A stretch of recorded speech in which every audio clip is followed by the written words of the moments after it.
Dear students, in this video we are going to study in details the working of the moving coil galvanometer and its conversion into ammeter and voltmeter. So topic is moving coil galvanometer. Now what is the principle upon which the moving coil galvanometer works? When a current carrying coil is placed in magnetic field, it experiences torque. Current carrying coil जो थी rectangular या circular दोनों cases में हमने क्या देखा था कि current coil experience A torque when placed in uniform magnetic field. This is the principle of working of the moving coil galvanometer. ये क्या चीज है? ये प्रिंसिपल है. तो प्रिंसिपल को एक बार आप समझ में आ गया होगा. Current coil experience a torque when it is placed in uniform magnetic field. तो ये जो टॉर्क की वैल्यू है वो टॉर्क हमने स्टडी कर लिया है. उसकी वैल्यू क्या आती है? M B sine of theta. जहां पर एम क्या है? एम मैग्नेटिक डाइपोल मोमेंट है और इसकी वैल्यू एन आई ए होगा. जहां पर एन क्या है? नंबर ऑफ टर्न्स और in the coil. I is the current conducted by the coil and A is the area of the coil. अगर ये कॉइल सर्कुलर है तो एरिया पाई आर स्क्वायर है. अगर ये कॉइल रेक्टेंगुलर है तो एरिया क्या होगा? L into B, length into breadth. ये सब हमने इससे पहले वाले आर्टिकल में देख लिया है. अब इस कॉइल का कंस्ट्रक्शन, मूविंग कॉइल गैल्वेनोमीटर का कंस्ट्रक्शन में आप क्या देख रहे हैं? These are north and south poles. North and south, these are the pole pieces of strong permanent magnet. Permanent magnet के दो पीसेस ले लिए, एक नॉर्थ पोल का, दूसरा साउथ पोल. और ये देख रहे हैं आप यहाँ पर इनकी शेप क्या दे रखी है? शेप कॉन्केव सिलिंड्रिकल है. इस शेप में है ये पीसेस. मतलब हमने एक बार मैग्नेट जैसा नहीं लिया है, बल्कि कैसा लिया है? सिलिंड्रिकल पोल पीसेस लिए हैं. इसका लेने का एक खास मकसद है. क्यों लिए हैं ऐसे मैग्नेटिक फील्ड? कॉन्केव पीस इसलिए लिया है ताकि जो मैग्नेटिक फील्ड ये डेवलप करे यहाँ पर. कॉन्केव पीसेस से ये इस तरफ डायरेक्टेड है फ्रॉम नॉर्थ टू साउथ. जैसे ही ये कर्वेचर बढ़ा तो आप जानते हो मैग्नेटिक फील्ड लाइंस कैसी होती है? नॉर्मल टू द सरफेस होती है. इसलिए ये यहाँ पर रेडियस के अलॉन्ग मैग्नेटिक फील्ड डायरेक्टेड हो जाएगा. तो ये जो कॉन्केव पीसेस हैं ये क्या करते हैं? They provide a radial magnetic field. What is the meaning of radial magnetic field? The magnetic field which is always directed towards the radius. किसकी रेडियस? कॉइल की रेडियस की तरफ है. ऐसा हमें क्यों चाहिए? जब हम टॉर्क का एक्सप्रेशन स्टडी कर रहे थे तो क्या देखा था कि कॉइल का जो ओरिएंटेशन है मैग्नेटिक फील्ड में, मैग्नेटिक फील्ड हमने सपोज ऐसे स्केल की डायरेक्शन में है और ये इधर लेफ्ट से राइट की तरफ यूं डायरेक्टेड है मैग्नेटिक फील्ड. तो हमारी जो कॉइल है, अगर कॉइल इस तरीके से रखी रहेगी तो जो इसका एरिया वेक्टर होगा, एरिया वेक्टर ये इस डायरेक्शन में होगा परपेंडिकुलर टू द सरफेस. अब एरिया वेक्टर और मैग्नेटिक फील्ड के बीच में एंगल कितना आ गया? 90 डिग्री का. अगर एंगल 90 डिग्री आ गया तो टॉर्क क्या होगा? M B sine 90. मतलब maximum value of the torque act होगा जब कॉइल का प्लेन मैग्नेटिक फील्ड की डायरेक्शन में रहे. लेकिन अगर हम मैग्नेटिक फील्ड यूनिफॉर्म इस तरीके का ले लेंगे,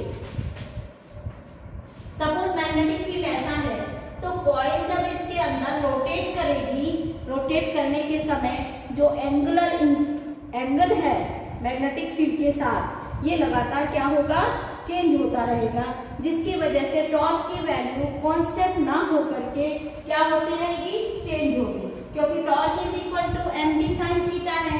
अब इसमें बाकी एम कांस्टेंट हो गया, बी कांस्टेंट हो गया, लेकिन ये थीटा जो है ये वेरिएबल रह जाएगा, जिससे टॉर्क की वैल्यू लगातार चेंज होती रहेगी।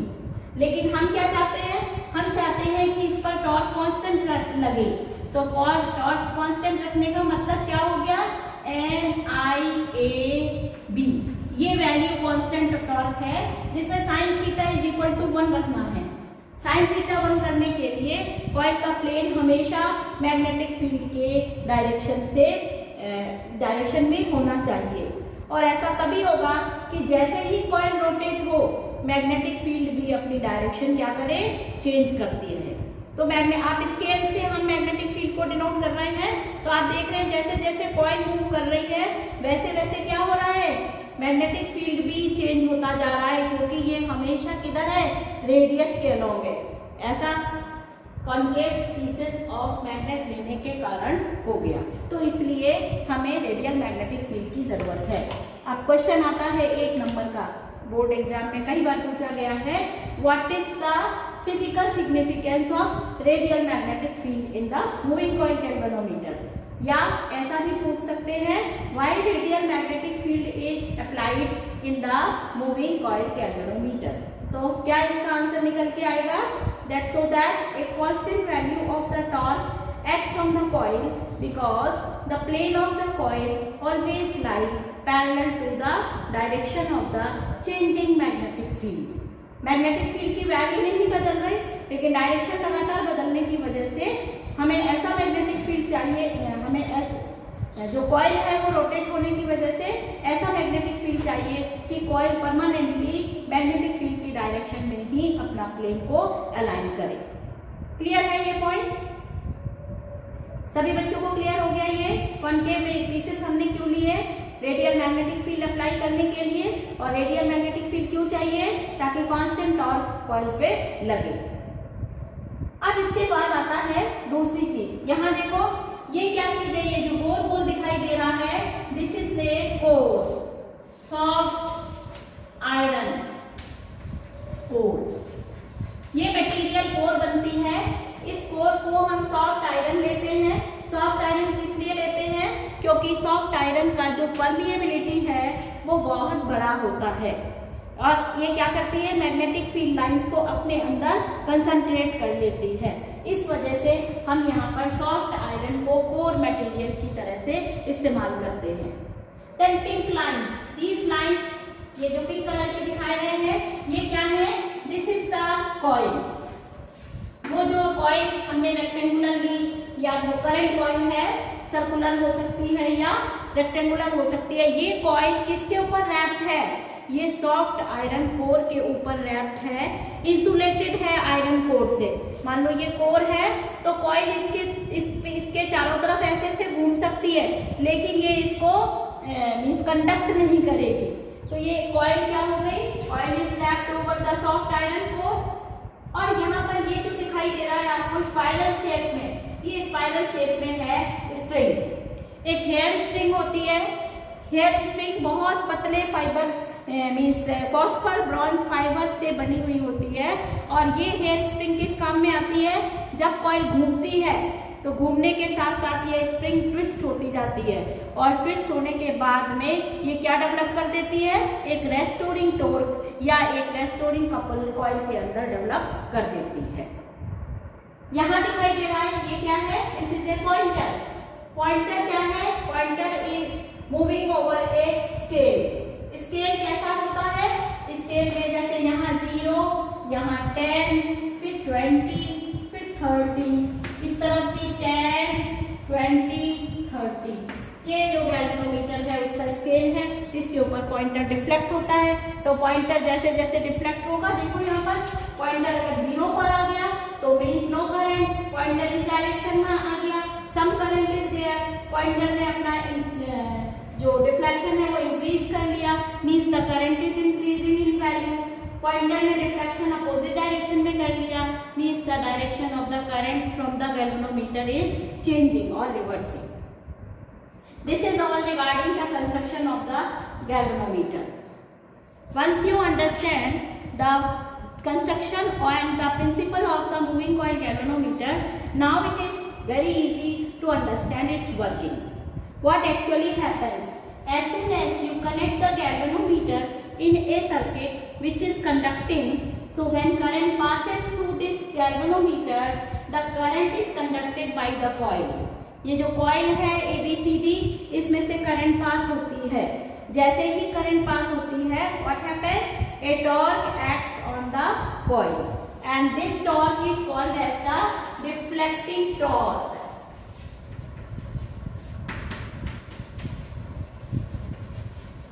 Deflecting torque is given by the formula NIAB.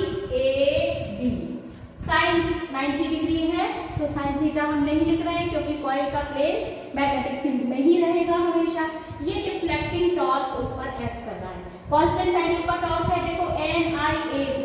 किस पर डिपेंड कर रहा है? इसमें एक टर्म वेरिएबल है और वो टर्म वेरिएबल है I. ये करंट, जैसे जैसे हम करंट बढ़ाते चले जाएंगे वैसे वैसे डिफ्लेक्टिंग टॉर्क भी इंक्रीज होता जाएगा. अब कॉइल जब घूमेगी तो कॉइल के नीचे का हिस्सा आप यहाँ देख रहे हैं, कॉइल का एक एंड जो है वो स्प्रिंग के साथ कनेक्टेड है. तो जैसे ही कॉइल ऐसे घूमेगी, स्प्रिंग क्या होने लगेगी? ट्विस्ट होने लगेगी. If we suppose phi is the angle of twist, then this twist will produce a restoring couple. Restoring couple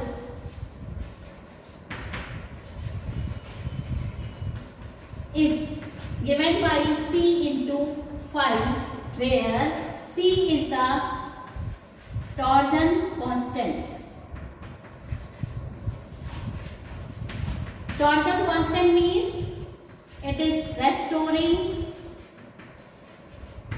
couple per unit twist. Restoring couple per unit twist, ये C है. और phi क्या है? Phi is the angle of twist. Restoring couple depends upon two factor. One is C, the torsion constant, and another is phi, the angle of twist. अब जैसे जैसे ये torsion constant जो है, ये तो इस जो स्प्रिंग का मटेरियल है उस पर डिपेंड करता है, तो ये तो कांस्टेंट रहेगा. क्या चीज चेंज होगी? This is twist. अब ये इधर से रेस्टोरिंग कपल भी वेरिएबल हो गया और डिफ्लेक्टिंग टॉर्क भी वेरिएबल हो गया. ये करंट से चेंज हो रहा है और ये ट्विस्ट से चेंज हो रहा है. तो जैसे जैसे करंट चेंज होती है वैसे वैसे ट्विस्ट भी चेंज होता जाता है. And what happens? There is a action of two torques on the coil. मान लीजिए डिफ्लेक्टिंग टॉर्क कॉइल को क्लॉकवाइज डायरेक्शन में रोटेट कर रही है, तो रेस्टोरिंग कपल क्या करेगा? कॉइल को एंटी क्लॉकवाइज डायरेक्शन में रोटेट कराएगा. So there is a conflict between the two torques and what will happen if a condition is reached when this deflecting torque is equal and opposite to restoring couple. In that state the coil will come to rest. This is called as the equilibrium of the coil. अब coil कैसी हो गई? Equilibrium में हो गई. और कौन सी stage पर होगी ये? जब रेस्टोरिंग कपल डिफ्लेक्टिंग टॉर्क के बराबर हो जाएगा. और उस समय कॉइल अब स्टेशनरी हो जाएगी. This will not move and neither in clockwise direction nor in anti clockwise direction. So coil comes to rest and the deflection in the galvanometer will be 0. At equilibrium,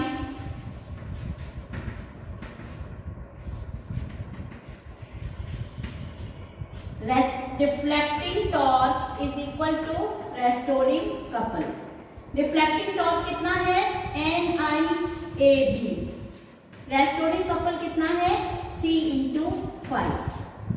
So we get a relation for the current I is equal to C divided by NAB into phi. These factors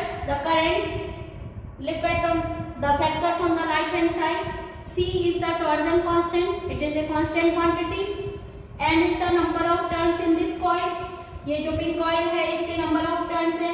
ये structure में एक बार fix हो जाते हैं तो किसी galvanometer के लिए कांस्टेंट रहेगा। Area of the coil is also constant for a galvanometer and P is the applied magnetic field which is also constant for a given galvanometer। तो ये पूरा टर्म क्या हो गया, this is called as the galvanometer constant. इसको हम कह सकते हैं capital G multiplied by 5। Capital G, this is the constant which is the galvanometer constant, that is C upon N AB, and phi, this is the deflection। So relation is I is equal to G phi, or we can say that current is directly proportional to angle of twist। मतलब जो pointer का deflection है, जैसे जैसे इसका deflection बढ़ रहा है, ये क्या इंडिकेट कर रहा है, there is an increase in the value of the current, because current is directly proportional to phi. ये प्रूफ करने को आता है that show that current varies as the angle of twist.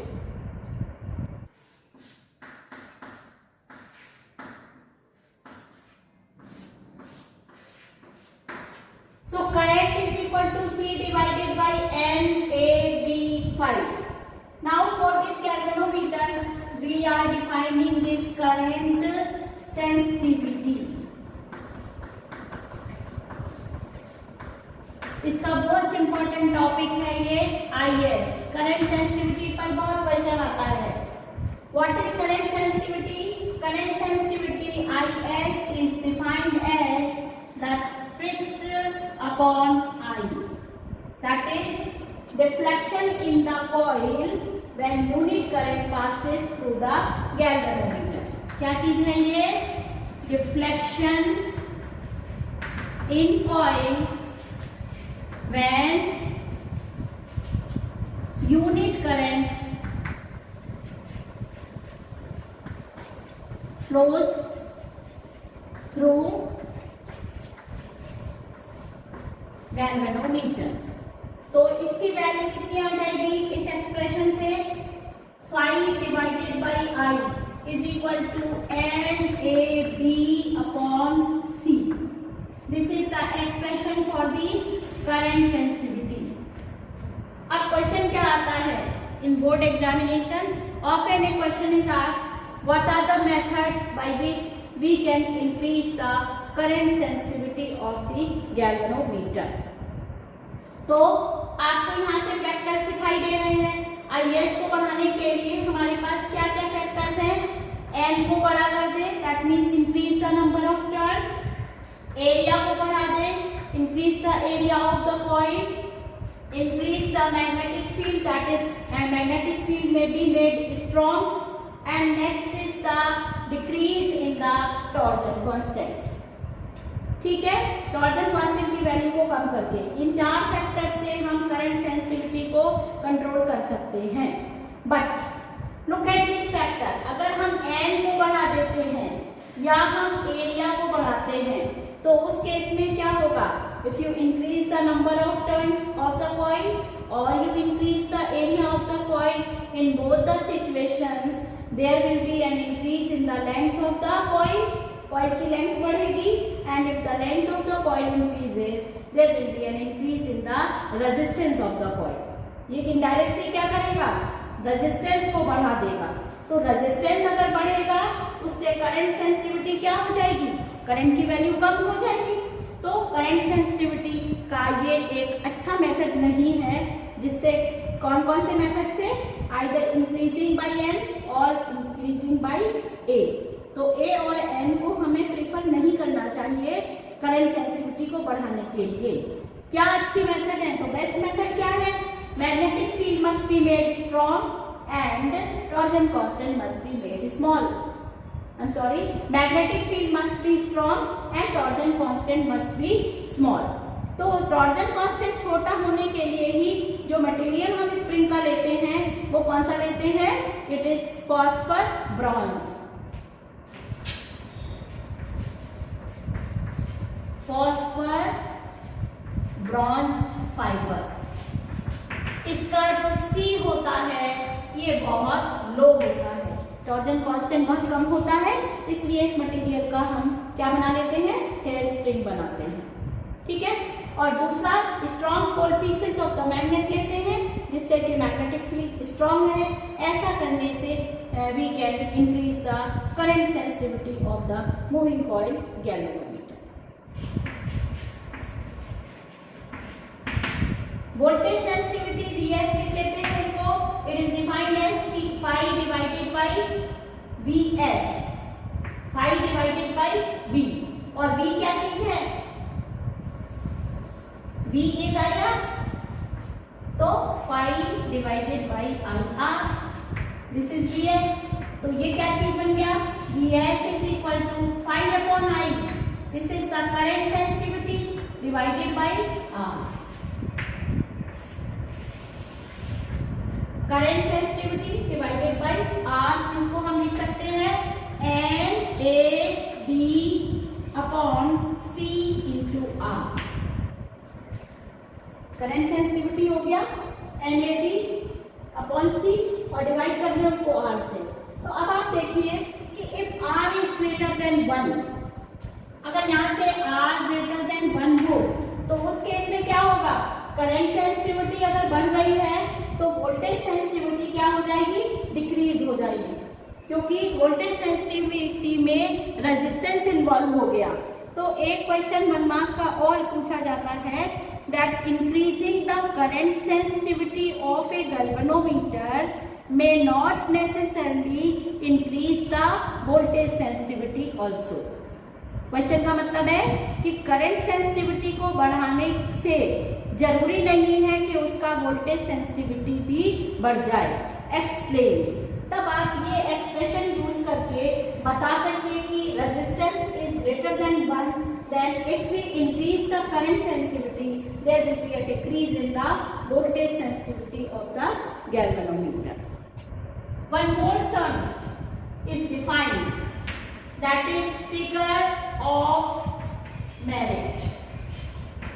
इसको K से लिखते हैं, तो K is defined as, ये रेसिप्रोकल होता है करंट सेंसिटिविटी का। करंट सेंसिटिविटी हमने डिफाइन किया था phi डिवाइडेड बाय I, तो उसका रेसिप्रोकल क्या है, I डिवाइडेड बाय phi। तो this is K is equal to I, current क्या है, C अपॉन NAB।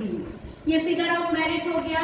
इसका ऐसा यूनिट क्या होगा, एम्पियर पर division. And how is it defined as, it is defined as current passing through a galvanometer, current passing through galvanometer when deflection is 1 division।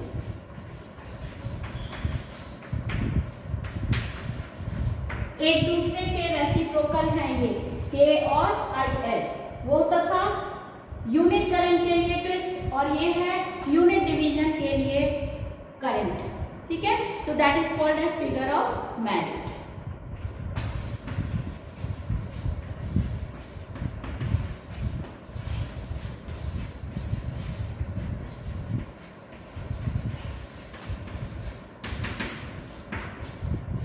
अब हम एक साथ ले रहे हैं, मैं 2 पार्ट कर दे रही हूं बोर्ड का।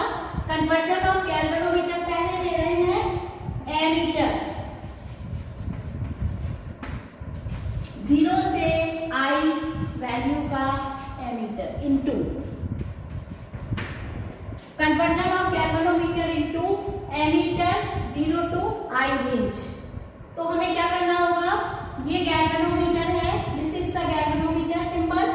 Late us suppose G is the resistance of the galvanometer, then what do we do, यहाँ पर हम एक लो रेजिस्टेंस का wire S is connected to the 2 terminals of the galvanometer। Galvanometer की कॉइल के दोनों एंड्स के बीच में एक लो रेजिस्टेंस का वायर पैरेलल में जोड़ देते हैं।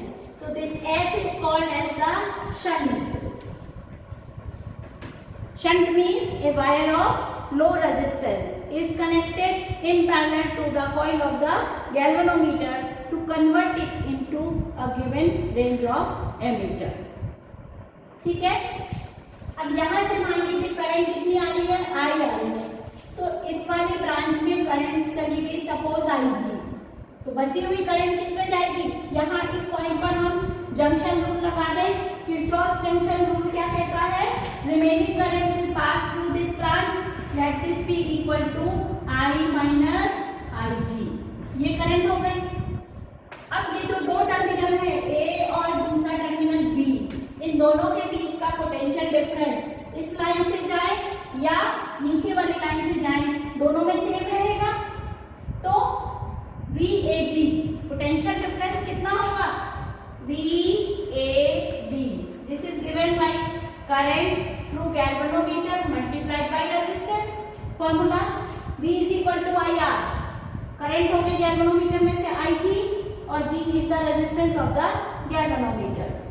और यही वोल्टेज किसके बराबर है, इसको दूसरी ब्रांच से अगर हम कंसीडर करें, ये वाली नीचे वाली ब्रांच, तो ये वैल्यू क्या आएगी, I minus IG, the current is equal to I minus IG multiplied by the resistance, resistance of S, shunt का रेजिस्टेंस कितना है, S है। अब ये दोनों चीजें क्या कर रही हैं, सेम पोटेंशियल डिफरेंस मेजर कर रही हैं, तो we can equate the two, that is IG into G is equal to I minus IG into S, and from here we can calculate S is equal to IG divided by I minus IG into G. This is the formula to find out the resistance of the shunt used to convert a galvanometer into an ammeter of the range 0 to I. यहाँ I की value जैसे मान लीजिए हमने 0 से 3 ampere, 0 to 3 ampere ले लिया, तो I की वैल्यू यहाँ क्या हो जाएगी, 3 आएगी। और ये शंट जो है ये ओम्स में कैलकुलेट होगा कि कितना वैल्यू ऑफ शंट हमें कनेक्ट करना है पैरेलल में गैल्वेनोमीटर के, जिससे कि ये किसमें बदल जाए, ये एक एमीटर में बदल जाए। और ये एमीटर कहाँ से कहाँ तक होगा, यहाँ से लेके यहाँ तक, ये पूरा जो बन गया सिस्टम, ये क्या है, this is ammeter. So we can calculate the resistance of this ammeter. What is the resistance of ammeter?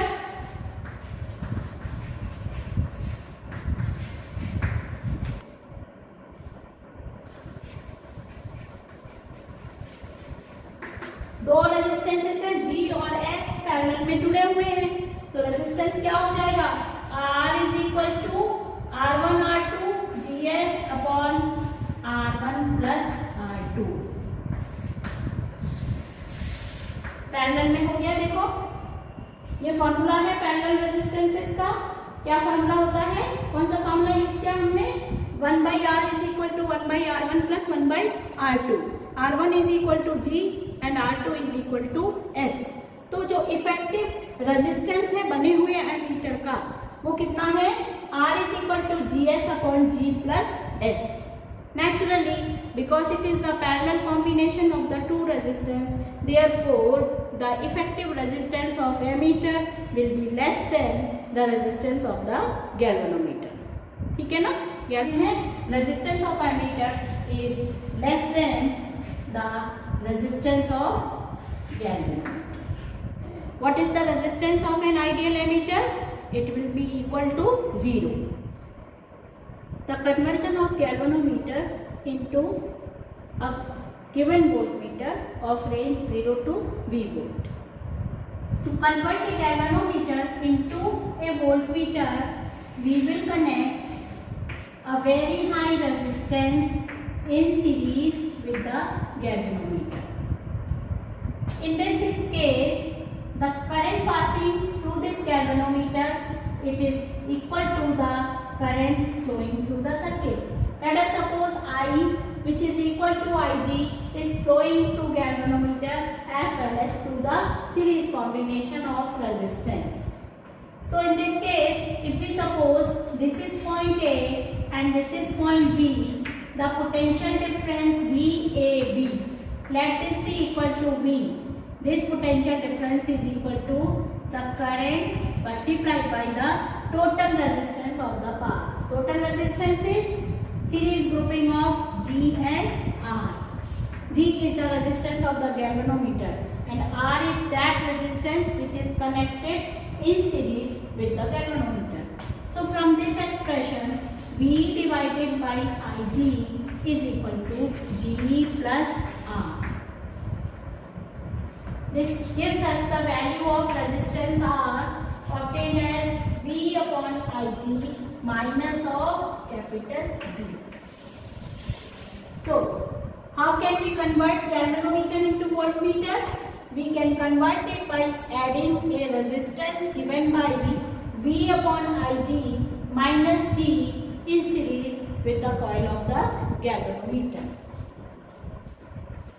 This is the effective voltmeter. So, effective resistance of voltmeter जो हमने कन्वर्ट करके बनाया है वो कितना होगा? Resistance of voltmeter is obtained as, क्योंकि ये तो केवल सीरीज में जुड़े हुए हैं तो it is simply G plus R.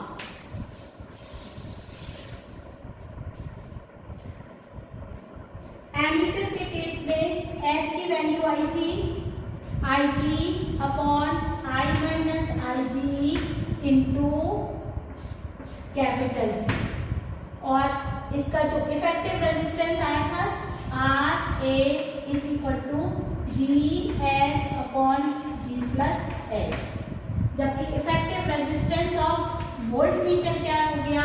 It is simply G plus S. तो ये जो एमीटर का इफेक्टिव रेजिस्टेंस ये कैसा है? लो रेजिस्टेंस, एंड वोल्टमीटर का जो रेजिस्टेंस है वो कैसा है? A high resistance.